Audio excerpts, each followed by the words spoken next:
Doctor Babasaheb आंबेडकरांचा doctor Babasaheb आंबेडकरांचा विधानसभा आमदार प्रमोद जठार यांनी काही दिवसांपूर्वी रत्नागिरीतील एका कार्यक्रमात डॉक्टर बाबासाहेब आंबेडकर यांच्याबद्दल गैरसमज पसरवणारे वक्तव्य केल्याचा ठपका ठेवत आज लांजा तालुका बौद्धजन समाजातर्फे विधान परिषदेचे आमदार प्रमोद जठार यांचा निषेध करण्यात आला।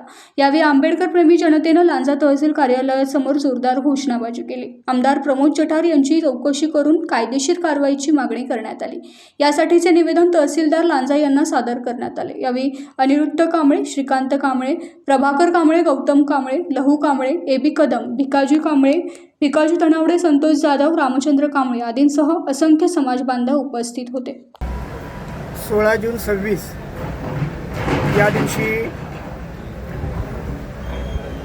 विधान परिषद आमदार प्रमोद जठार यांनी रत्नागिरीमध्ये नेमकं कोणतं ठिकाण आम्हाला माहिती नाही, परंतु पत्रकार परिषद घेतली।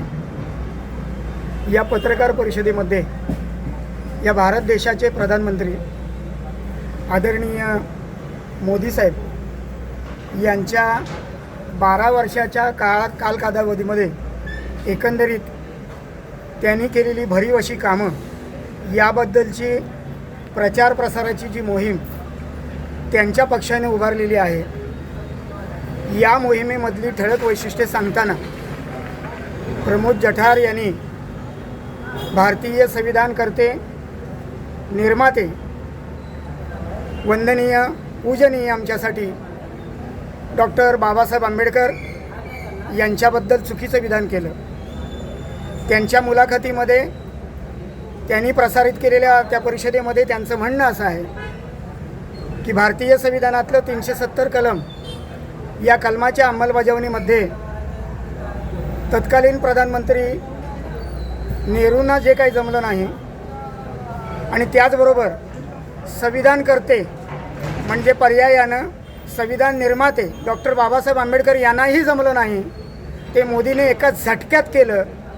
अशा आशयाची प्रसिद्धी देण्यासाठी त्यांनी एकंदरीत हे सगळं वक्तव्य करताना विश्ववंदनीय भारतरत्न पूज्य डॉक्टर बाबासाहेब आंबेडकरांच्या संविधानाचा, भारतीय संविधानाचा पूर्णतः अपमान केला आहे असं आमचं मत आहे। आणि म्हणून या लांजा तालुका बौद्ध समाजाच्या वतीनं आणि त्याचबरोबर आंबेडकर अनुयायांच्या वतीनं आम्ही त्यांचा जाहीर निषेध करतो आहोत।